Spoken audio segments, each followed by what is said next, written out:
Good morning. Can you hear me? Yes. My God, on a Sunday morning, thank you for coming.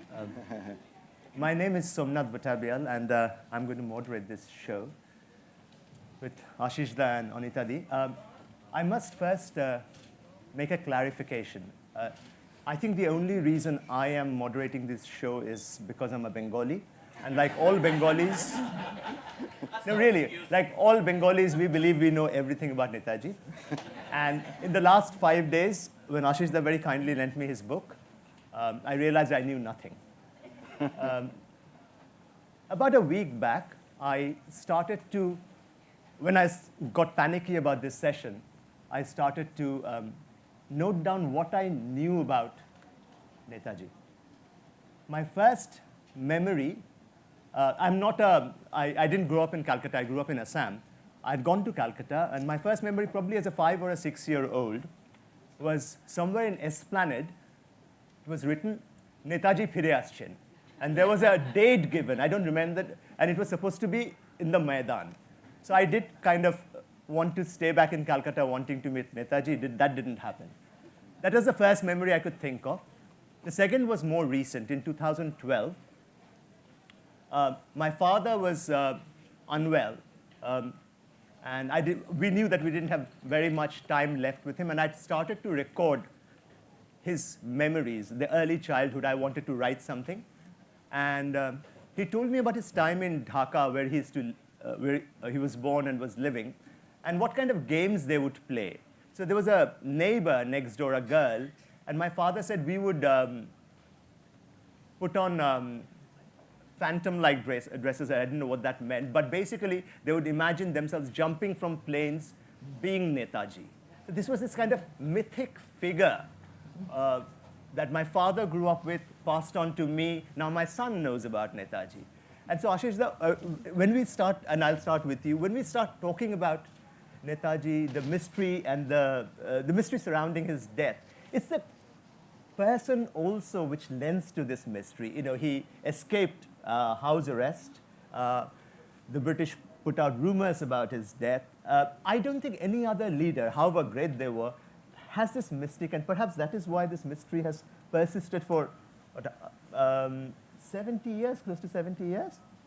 More than 70. More than 70. Yes, it's actually nearly 73 years, 73 years. Since the unfortunate incident at Taipei on the 18th of August, 1945. But the mystique that you refer to really began from his childhood. Because as a child, well, in his teenage days, he left home for several months and disappeared in search of a guru. And then returned a few months later, and people were bewildered as to where he had gone. So it really began at that age. Then, of course, there was the dramatic escape from house arrest. He dressed, indeed disguised as a Pathan, left Calcutta, hiding in a car, in the back of a car, and then reappearing a few months later in Berlin. Another incident has caused what I describe as a problem, which is this, that in 1942, the British put out a story to say that he had died in a plane crash in Tokyo. Now, this was incorrect information because he was sitting in Berlin at the time. So, and the next day he sent out a broadcast, didn't he? Indeed, he did a broadcast. As a matter of fact, Gandhiji sent a message to Netaji's mother, consoling her on his unfortunate end. But the fact is he was sitting in Berlin, and he did a broadcast from there the next day just to reassure people that he's very much alive and kicking. And so from there stems a suspicion that when the actual story of what happened in 1945 came out, people were suspicious, saying that, this must be one more story. And the other impression was that Subhas has this great gift of escaping. In fact, the British or the Americans were after him, and so he has possibly set this up, this plane crash, and slipped away into the Soviet Union. So that was really it. And so, to answer your question, yes, a series of incidents in his life have caused this mystique. Thank you. Anita, if I may come to you, I'll ask the same question in a slightly different way. Ashis Da's book clearly lays out what happened. The actual event seems very cut and dried. You have been coming to India since 1960. State reception, the Teen Murti house, the first Prime Minister meeting you, and you've met successive government officials. But the mystery somehow doesn't get laid to rest. The outcome is always ambiguous. Why do you think this has happened? I think there are a number of factors which contributed to that. First of all, in the beginning, and I'm not just talking about 1945, 1945 must have been a terrible upheaval. I was alive at the time, evidently, but don't have any active recollections. I lived in Austria at the time, and my first reminiscences go back to the Russian occupation or the Soviet occupation at the time. But still, it was a time of total upheaval, so it was not surprising that immediately there was nothing known. We also have to consider the means of transportation, the means of communication at the time. We had no cell phones where we took pictures of plane crashes and sent them across the world. By word, it sort of got around, and particularly if we consider the situation in Japan at the time, the Japanese were totally flabbergasted and come to a situation which they had never faced before.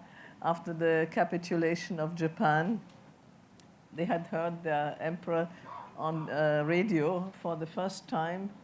He had never talked on the radio before to people. So it was a situation which was certainly very extraordinary. But after some time, let's see, 46, 47, there still was an exceptional situation, and certainly not one that we can compare today. There were immediate investigations into the incidents, of course. That was quite natural. But on the other hand, these were not put on Facebook or Instagram, but they were kept very secret and were classified for many years in some cases, or only open to a very limited audience. So in the beginning, we just did not know. And if I'm just thinking of two persons who were probably affected in the most personal and dramatic way, one was my mother, and the other one was my uncle, my father's second brother, Sharad Bose. Of course, they were totally shattered when they learned about his death. But then, in a way, what Ashis just mentioned, came the idea, well, he escaped in many different situations before. Maybe he managed it again. Maybe he's still alive. Maybe he went here or there. So at that time, we all did not know. And by the time when my uncle passed away in 1950, the situation was still rather unclear. And even though evidence had been presented to my uncle by a diplomat in Prague on what had happened, my uncle was totally shattered at the time, and my cousin, Dr. Shishir Bose, whose daughter is here today too, was present when this evidence was presented to him. And he said on the one hand it was quite convincing, and on the other hand he just couldn't face the idea of telling his father, accept it, but said, well, maybe it's not true, because my uncle was totally shattered. Yeah. And for my mother, it was partly also this hoping, and then when eventually my mother and my uncle got in touch, his attitude also sort of brought up her hope again. Right. So in the beginning, within the Bose family, at least, there was this hope, and also with many of the other freedom fighters, particularly, there certainly was a hope, except for those who had been present and sort of had immediate evidence. But people like mysteries. And my father was a very sort of romantic and tragic hero. And so somehow it's not so surprising that this kept on. Now, 30 years later, documents were released routinely, but not all of them. There were some who were kept under further lock and seal for, I think, 75 years or something. So people thought again, there's something fishy. What can that be? What could be in those documents that you don't release after 30 years? So it was very good that eventually the files were declassified. And many of us, like the two of us also, were not surprised that nothing by way of a mysterious or criminal activity on different persons, particularly, I mean, some had expected that Pandit Nehru had been involved in something. Yeah. And some of the ideas that people had were totally idiotic, really, because he was sitting in India at the time and certainly could not organize a plane crash in any way in 1945. So, I mean, but I mean, people were speculating, why are these documents under lock and seal? So it was good that it was declassified, and it turned out that all sorts of tiny came out, but nothing spectacular. But my father certainly lent himself to creating mysteries and ambiguities. Absolutely, yeah. But Ashish's book does a very clinical explanation of what happened, who sat where, the plane itself, the place. And Ashita, would you want to show a quick slide to us to exactly see where Netaji was sitting, who were the others with him, for you guys, for you folks to understand? Yeah, Ashita? Yeah, could we have the PowerPoint up, please? Let me begin by saying that my book brings together 11 different investigations, official and unofficial. 4 of them Indian, 3 of them British, 3 of them Japanese, and 1 Taiwanese investigation, because the crash took place, as you know, in Taiwan, in Taipei. So if we look at this, this is the plane on which he was traveling. It's a model of a Japanese bomber, which was called 97-2 Sally bomber. And this plane he actually got onto at Saigon. His final journey started on the 16th of August, 1945. From Singapore, he went to Bangkok, spent the night in Bangkok. 17th morning, he flew from Bangkok to Saigon. Now, at Saigon, he switched to this aircraft. And from there, they spent the night in Da Nang, also in Vietnam. And the following morning, the morning of the 18th of August, they flew, that is Subhas Chandra Bose, his ADC, Colonel Habibur Rahman, and the rest of them, Japanese passengers and crew, flew from Da Nang to Taipei. Reached Taipei around 1 o'clock in the afternoon. They took a sandwich break while the plane refueled, and as the plane was taking off, it then crashed. Now, this is the aircraft here. If I point out, maybe, yeah, that's where the aircraft fell. So this is the runway.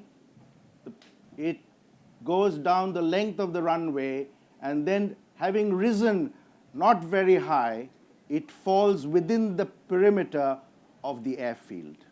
That's the crash. But I'll come back to the aircraft itself, and here you can see as to where he was sitting. He was Subhas Chandra Bose was sitting here in the aircraft. These two were tanks carrying aviation fuel. So when the plane crashed, the fuel fell on his body, and he was completely drenched by fuel. And therefore, when through the fire, and the plane had caught fire, he tried to go out into the open, his entire body from head to foot was up in flames. And it was really the drenching from the fuel which caused this, because the others got away. Of course, there were some who died instantaneously inside the aircraft. But others who escaped, some of them died in hospital later on, and Subhas Bose was one of them.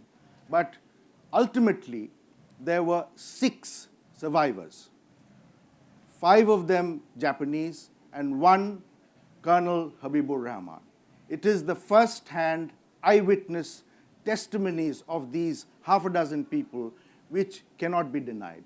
There's also the amazing technology the evidence of a person called Captain Nakamura.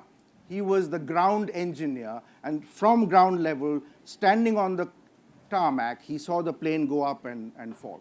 So his testimony also became very important. These were first-hand testimonies which, for some reason, people were not prepared to believe. And therefore, what I had to go through was this exercise of repeating these testimonies, because these testimonies were given at several points, starting with the first interim report that was prepared by the Japanese 28 days after the crash, and which was submitted to British authorities in September of 1945, and then we go on to several. And this, by the way, the diagram that you see is from the final Japanese investigation report, which was submitted in January 1956. And so, moving on from there, this is the hospital room, the treatment room, where Subhas Chandra Bose was treated. And this diagram was produced by one of 3 doctors who treated him, Dr. Suruta. Now, here is, sorry, lost it. Could I come back?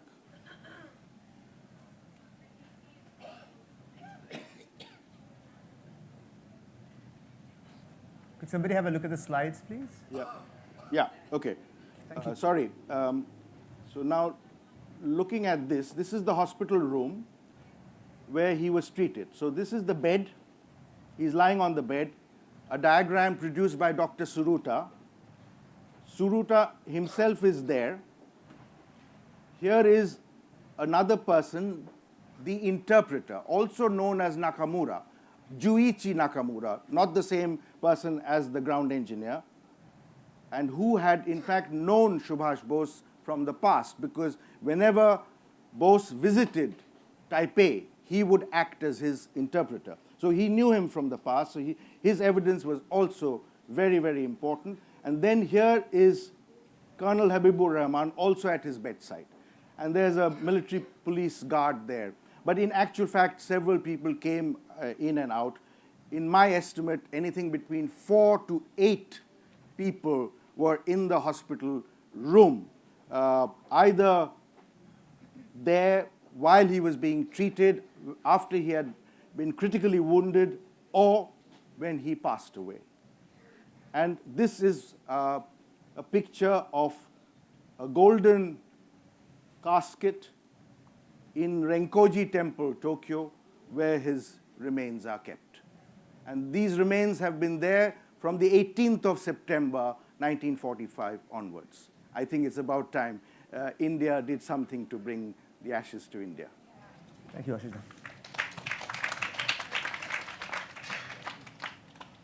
Anita, to follow up on this, very precise details which Ashis has just shown us.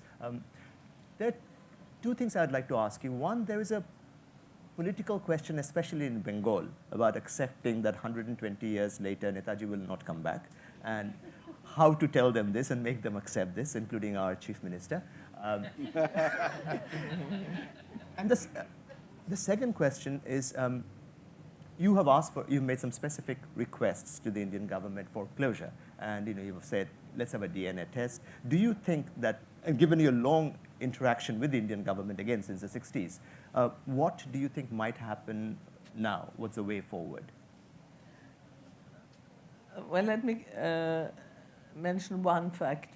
In 1995, 96, many of us thought that we had sort of come to a point where the Indian and the Japanese government would agree to bring the remains of Netaji back to India.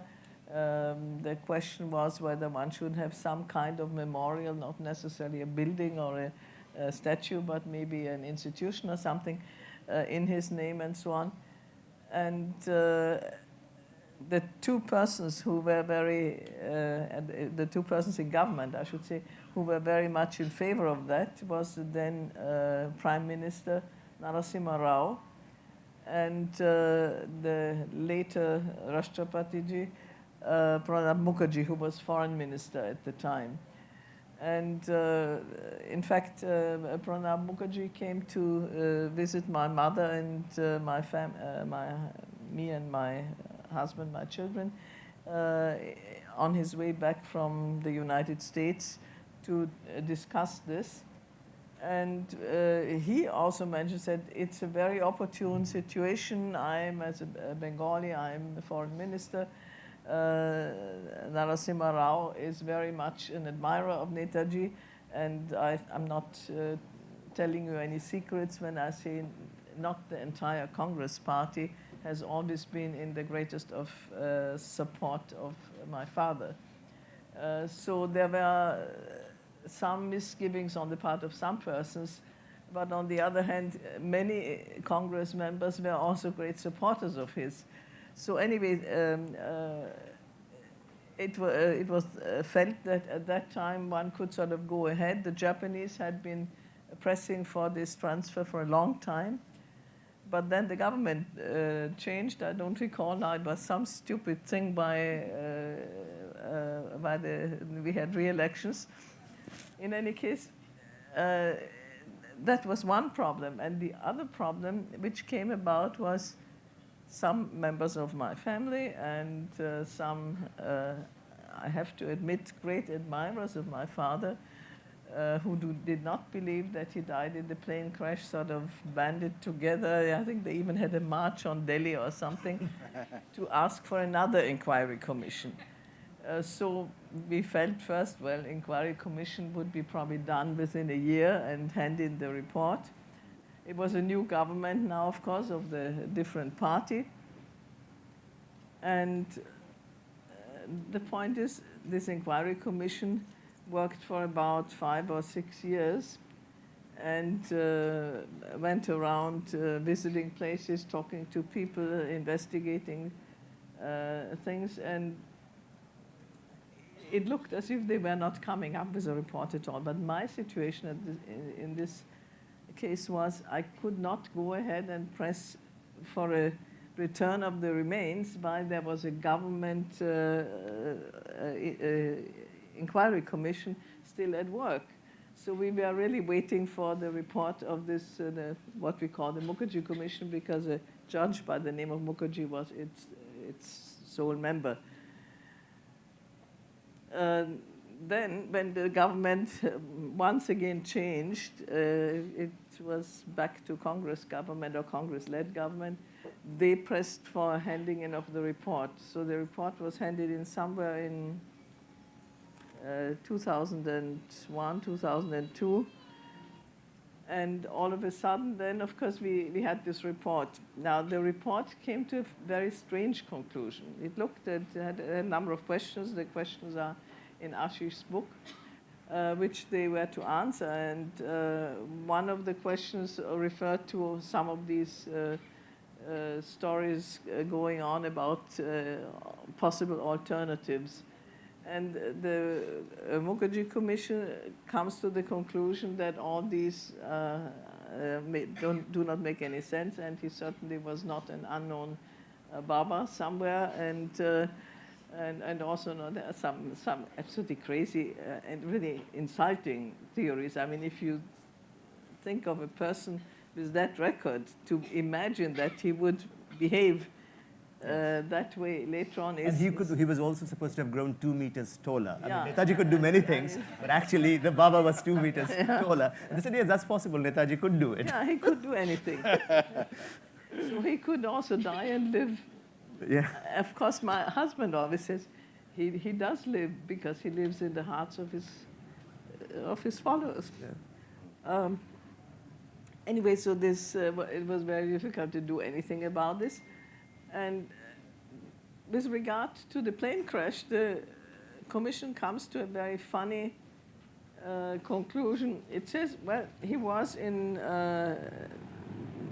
Taipei now, Taihoku then, on the 18th of August, but we don't know what happened to him. And one of the reasons why Judge Mukherjee comes to the conclusion is that he uses only written evidence. All the testimonials which Ashis mentioned, he ignores. Partly they also, Judge Mukherjee and people accompanying him also talked to some of the witnesses who were still alive, but these men were very old by then. For example, one of the doctors who treated him was well over 90 or thereabouts. And so you cannot imagine that a person at that age, after, when I was 60 odd years, would still have that clearer recollection of what happened. And even if there were some sort of confused statements, I think most of us will not live to be 90, leave alone be lucid enough to make clear statements. So it was very odd that he just ignored the testimonials and came to his conclusion. And recently, somebody who again went over the report very carefully, and a man who is very astute and used to dealing with facts and analyzing them, called me up and said, look here, this report is incoherent. It says something in the text, but if you go back to the documents that it refers to, the documents don't say what he says in the text. So in a way, this is rather was a rather confusing report. But in any case, the people who believed that he did not die in 1945 sort of had their new hope that this would sort of further the situation. I'm getting too long-winded, but let me get to this one thing, why the government has not been doing anything, which was a bit odd, because the government did not accept this report. On the other hand, you might say, but if they don't accept the report, they would do the opposite and say, well, he died in the plane crash, and we can go ahead with doing something about bringing back the remains. But they didn't do that either. And I think it's partly that politicians have always been hedging, because politicians have to and will look at what helps me or what harms me. And since there were different views on my father's death, they always felt, if we very clearly state one thing or the other, we'll antagonize some of our potential electorate. So the government was quite happy sort of to hedge. Carry on. And particularly since in the Bose family there were different opinions, and some were very clearly in favor of keeping him alive forever. When you mention politicians in India, one of the things about Netaji's legacy is that perhaps he was never seen as a politician per se, though he was the Congress president twice. There's just something about selflessness, about giving it up, about his struggle, being a revolutionary until the end, which there's this mystique about Netaji. But there's another very problematic side, which most Bengalis do not want to deal with, and you have mentioned this in the book, his sometimes very overt support for the governments of the time in Germany and in and in Austria. He's written texts on the possible merging of the communist movement and the fascist movement, and we have ignored it, as Bengalis do. Would you want to, both of you, talk about this part of Netaji and how one reconciles with the larger picture of the man?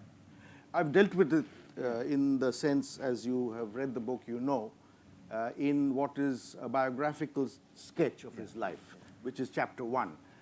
And in that, I build up for people who may not know much about Subhas Bose, especially people who may be foreigners, to understand who this person was. And his philosophy, because he was absolutely adamant about gaining freedom for India. And therefore, his philosophy was that the enemy of my enemy is my friend. And therefore, he was prepared to collaborate and seek the support of Axis powers to achieve his goal of freedom for India.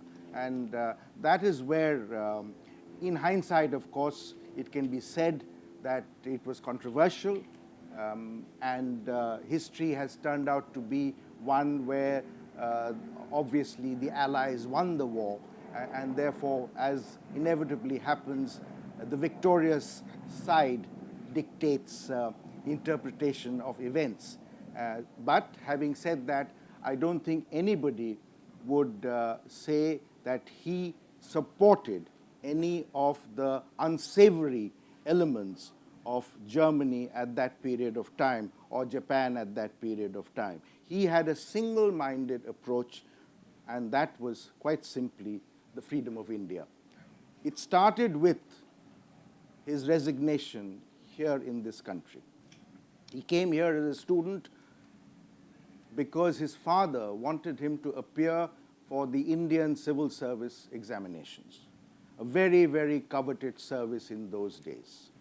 So he came to England, he did his graduation at Cambridge, and he appeared for the ICS. He actually felt that he didn't have much of a chance because normally people took 2 years to prepare for the ICS examinations, or took in those days.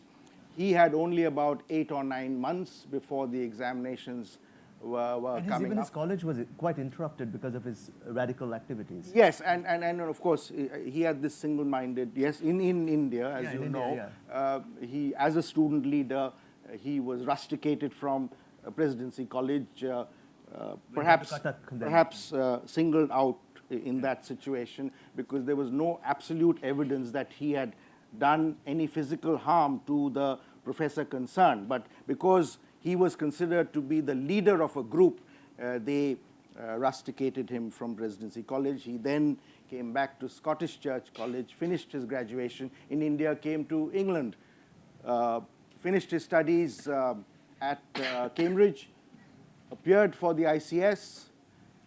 In fact, his results were brilliant in the ICS. It included coming first in English language. And then, of course, he had no intention of serving the Raj. And so he resigned. In this very city, he sent a letter to the Secretary of State for India, Edwin Montagu, saying that I do not wish to take up the commission. And he returned to India, got off the boat in Mumbai, within hours met Mahatma Gandhi, and after that long conversation with the then leader of the Indian freedom movement, he was advised to go to his home city of Calcutta, where Chittaranjan Das was the leader of the Congress and became Subhas's political guru. So from that teenage stage onwards, it's been one of sacrifice. There's no question about it. And for him, the freedom of India, self-respect for India, was of utmost importance. Thank you, Ashita. You've answered this. Short additions to that. I quite agree with what Ashish said. Keep in mind that the options to turn to support from any other country was very limited. Certainly, Britain was the enemy. And the allies of Britain were no possible supporters. I mean, you might have said, well, the United States was once a colony too. They might support a colonial law, but they were on the side of Britain. So and the World War II situation sort of formed different camps. So he could only turn to the enemy of his enemy, which was not a very positive selection that was available. But he had this single-mindedness of purpose all the time. And just to sort of put this in perspective, I think you may say people have a single goal. My father certainly did. But I think anyone sort of has priorities. And if you look at the other Indian leaders, you find decisions that were made which were maybe not as difficult to understand, like siding with a fascist regime, but which in the context of the Indian freedom struggle was also somewhat surprising. You could say that part of the Congress leadership of those days, during the beginning of the Second World War, was collaborating or contemplating collaboration with Britain. Because they said, well, let's support the British activities in the Second World War, and then we will gain independence, or let Britain promise us independence after that. I think for a person with my father's frame of mind, that was almost traitorous, this kind of attitude, even though he was always a great admirer of Gandhi. Even when he was abroad or when he was in India, was always looking to what is he saying. And in spite of the fact that the Congress presidency and all of this. One has to admit that Gandhi has not been dealing with him in a very friendly way, let's put it that way. One thing, I mean, I'll ask for a few more stories. You know, and again, Ashis Ray's book mentions it. Much has been made of the apparent rift with, I mean, Gandhiji we know, but also with Nehru, though they were on the same leftist camp in the Congress, but there have been letters exchanged, again, mentioned in your book. You went and met Pandit Nehru in 1960. There was a grand reception. How, any conversations, any reminiscences about what the relationship between these two great men were? I must say, first of all, Pandit Nehru was personally very friendly towards my mother when he met her, which was only once, and towards me, which was, well, you might say twice. I stayed with him for a week during my first visit in India. I don't recall that we really talked about his relationship with my father. I was still quite young, but I was quite aware that there had been a strained kind of relationship between the two. But as you mentioned, in a way they were of the same camp. But my father, being very single-minded, would not compromise, even if Gandhi said so. Whereas ultimately, when it came down to decide, Nehru would. And of course, there might have been another aspect. Nehru might have been more inclined also towards this anti-fascist attitude, which Gandhi did take. But I think one cannot only look at them as sort of enemies as such. I mean, they were brothers in arms, so to say, on the one hand, but they went different ways when it came to deciding how do we go about it in a very difficult situation. And if one looks at the letters which were exchanged, my father was rather bitter about the fact that Nehru did not support him in his exchange with Gandhi. Now, some people speculate that Nehru also did this for certain selfish reasons because it was opportune to be in the good books of Gandhi. I don't know whether that is true. But I can only say that towards me personally, when we met, he was friendly, gracious, and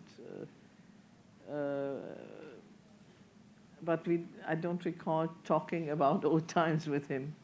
But again, Ashis Das' book will bring out the letters and the exchanges, quite significantly emotional exchanges which Netaji has with Panditji. And on that note, let me show you the book and ask Anita Di to inaugurate it. Anita Di, this is Ashis Das' book, Laid to Rest.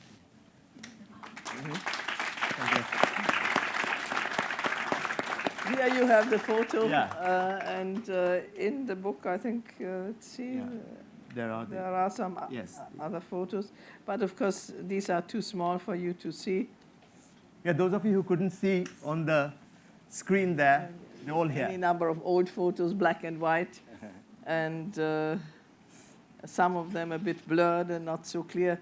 One is a very well-known one with Hitler, but I have to mention that this is not a sign of great sympathy, and in fact, this one meeting with Hitler was a great disappointment for my father. Yeah. The only outcome for him was that Hitler agreed to support him in getting back to the Far East, which of course was important. Yeah. The submarine was but it was quite clear that Hitler did not accede to his request that Germany would commit herself to supporting India's independence after the Second World War. And could I just add that the photo on the cover is the last photo of Subhas Bose. It was taken about 24 hours before the crash. It was in Saigon. He is disembarking in Saigon, where he spent a few hours during the day, and that's the last Very poignant available. photograph, yeah. Last available. We thought that it would fit best on the cover. Can I open up to audience questions? Yeah, just before I do that, and I'll ask you to.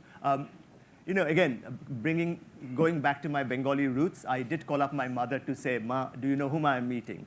So she dropped the phone first, did a bit of a scream, and then asked me to ask a question to you, Anita Di. Very good that you obey your mother. Yes. Again, being Bengali sons, there's no other way. So I'll garb this in a bit of a sociological question rather than how exactly my mom put it.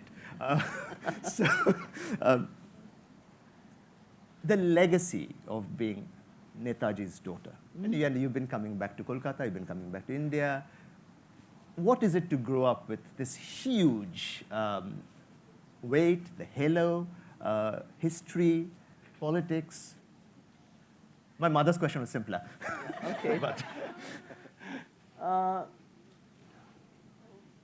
I grew up, for the most part, outside India. I grew up in Austria till I was 22, then got married, moved to the United States, and in 71, between 71 and 74, it sort of kept changing, and I moved to Germany. I've lived there since. And I think I owe it to my mother that the legacy was not too difficult, because my mother always conveyed one thing, said, your father was a great man, but that doesn't make you great anything. If anything, it is a commitment and an obligation to be decent and to try to contribute something positive. And I think she tried to educate me more in the sense of being humble and not I'm important because he's so and since I lived outside India and at least in Austria and Germany, my father was when I was young, his name was still somewhat known to older people, but nowadays it's not at all known really. Very few who sort of studied this part of history. Whereas in Japan, his name is still a household word, so to say, and his role in the Second World War is very much in the history books. I may quote Dr. Lakshmi Sehgal and Colonel Dillon, Colonel Dillon and Mr. Sehgal, Colonel Sehgal, where two of the persons tried at the Red Fort, as probably most of you know. And Dr. Lakshmi Sehgal later got married to him, and she was the commander-in-chief of the Rani of Jhansi Corps of the Indian National Army. And these two visited our house around the time of my father's 100th birthday. And my father asked them, "Do you think Anita should have gone to India?" And they said, "No." That it was much better that she stayed away, because I was not forced into a role, say, like Indira Gandhi or Rajiv or the children of many other politicians, to sort of carry on and in a way give up their own life, because this is the other side. It may be glory and opportunity and advantage, but in essence you also sort of give up your own life and your own opportunities, however small they might be, without that heritage. So I can say what I did in my life, I did more or less not because of my father, but I might have reached greater heights if I had sort of carried on as his daughter in India. In fact, some people say, "Well, you have to come to India, go into politics." And once I made a joking remark to one gentleman, I said, "But I'm much too smart for that."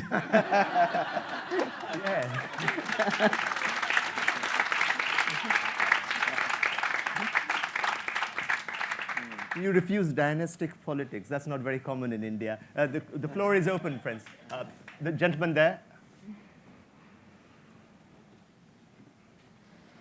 Can I ask both of you to comment about the meeting between Subhas Chandra Bose and Hitler? I know a version which was written in a book called The Good German, Adam von Trott zu Solz. Is there any more to be said about that? Thank you. Anita, you first. Okay. One comment to Adam von Trott zu Solz is, for those who don't know it, Adam von Trott zu Solz had a very important position in the Foreign Office in Germany and was sort of the liaison person for my father. But as it turned out, he was also in a very specific opposition to Hitler. He was one of the officers who was executed in 1944 for trying to assassinate Hitler. So it's always a bit open to speculation what his position was. He certainly was a more cosmopolitan and open person than many of the others in the leadership. Now, what he wrote had to be written before 1944, so evidently you could not write whatever you liked at the time. So I must say I have not read Adam von Trott zu Solz's report, but from what I know from my mother and also from others who wrote about it, it took a very long time.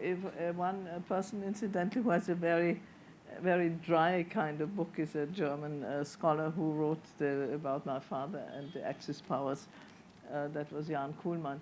And he tried for a long time to get that appointment with Hitler, because it was clear that some of the decisions in favor of India to pass this India resolution about which I was talking could only be done with Hitler's okay. Surprisingly enough, my father got support from some very staunch Nazis, like Heinrich Himmler, for example. But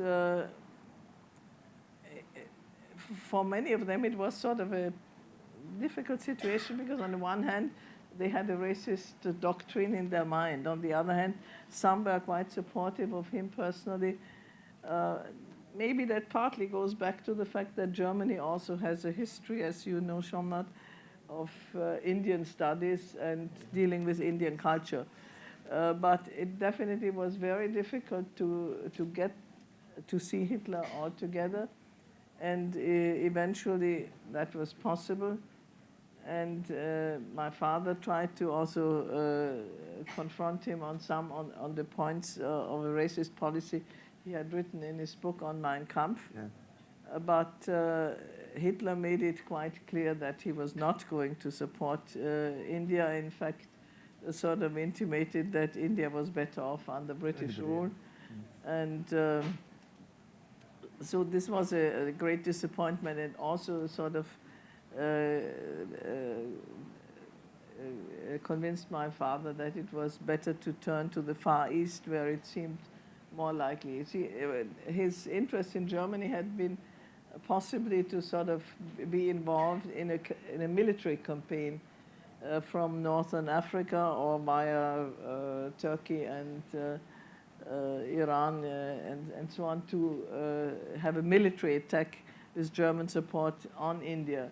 But when the African campaign of General Rommel failed, that was evidently out of the question. So there was, even though there existed an Indian Legion in Germany, and my father had also made sure that the soldiers of the Indian Legion, partly German, partly Indians, who had sworn an oath of allegiance both to Hitler and to my father, he had made sure that they would not be sent to the Eastern Front fighting the Soviet Union, but only to fight the British.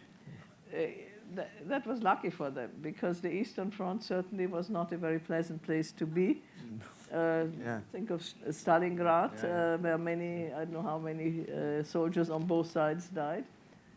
But that way the Indian Legion really had played no military role, because they were sort of in a waiting position.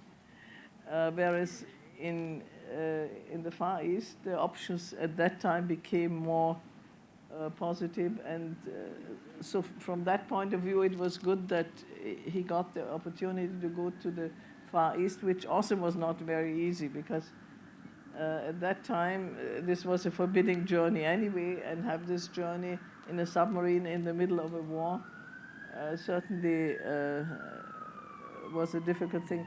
But the Hitler meeting was a disappointment. I concur, absolutely. Just to very briefly say this, that I, in my book, have gone by the records of the German government, the minutes of the meeting. It was obviously a fractious meeting. They agreed on very little.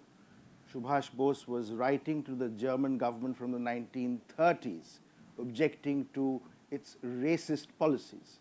In fact, children in places like Munich used to call Indians neggers, meaning niggers. And that was objectionable. Bose took it up with the German government, because a lot of Indian students in Germany complained to him about this. And then, of course, there was this fundamental disagreement that Bose was seeking support from Germany, Italy, and Japan, a statement of support for the independence of India, which Italy and Japan agreed to. Even Ribbentrop, the foreign minister of Germany, was sympathetic, but Hitler shot it down. So it was a non-meeting, really.